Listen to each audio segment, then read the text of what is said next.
Hello. The Democratic debates are happening again, and there are still 10 leading contenders, which is awful. So here's a quick guide to what I like and dislike about 4 of them. Obviously, this is not impartial, so if you have a problem with it, you can take it up with me on my Twitch stream. Suck my dick.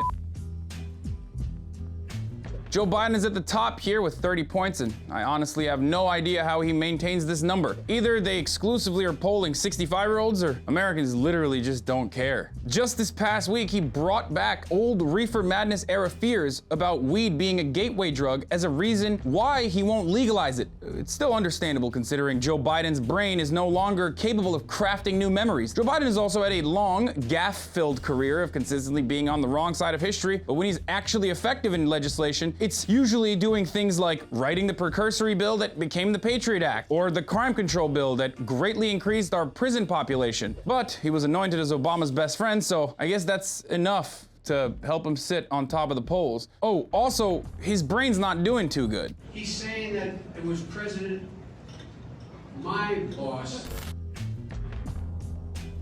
Do you like the aesthetics of progress, but you're also okay if things just got marginally better? Do you crave someone really civil after that big bad orange man? Do you think it's finally time for a woman of color to be president? Well then, let me sign you right up for Big Structural Bailey.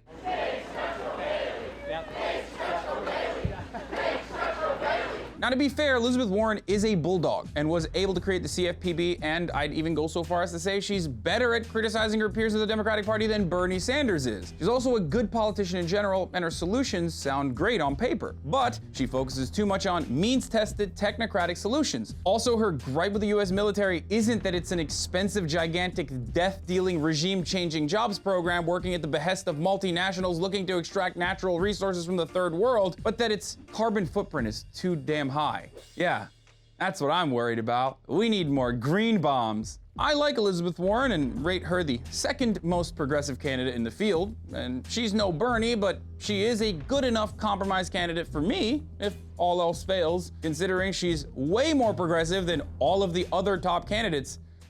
Then again, that isn't really saying much.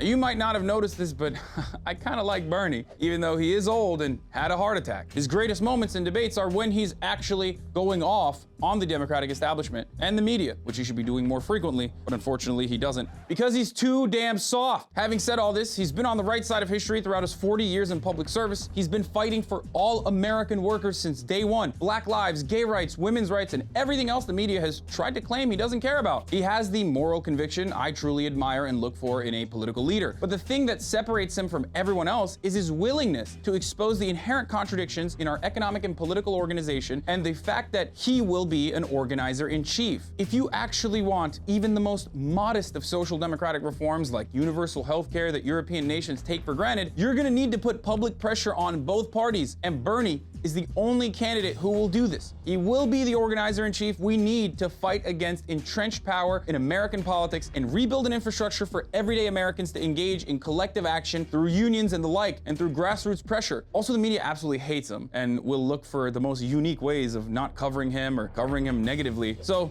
that's another mark in Bernie's favor.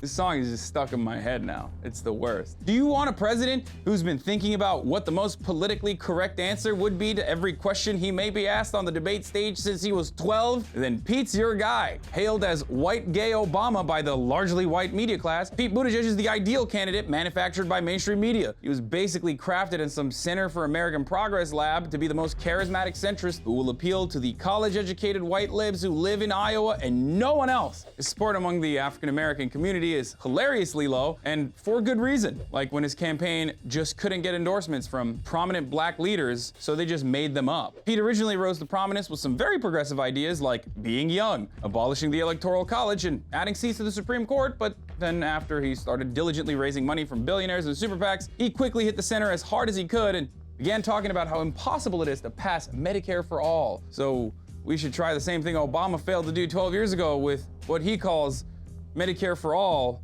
who want it. So his cadence and charisma might resemble Obama's, but his policies are much closer to Joe Biden's. Unfortunately, we're running out of time. I don't have enough time to go into the rest of the candidates here, but look forward to seeing them on my Twitch at twitch.tv/HasanAbi. I'm Hasan Piker, and this has been The Breakdown. You like this video? Great.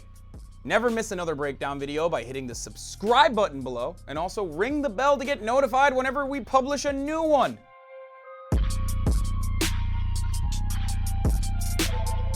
Perfect.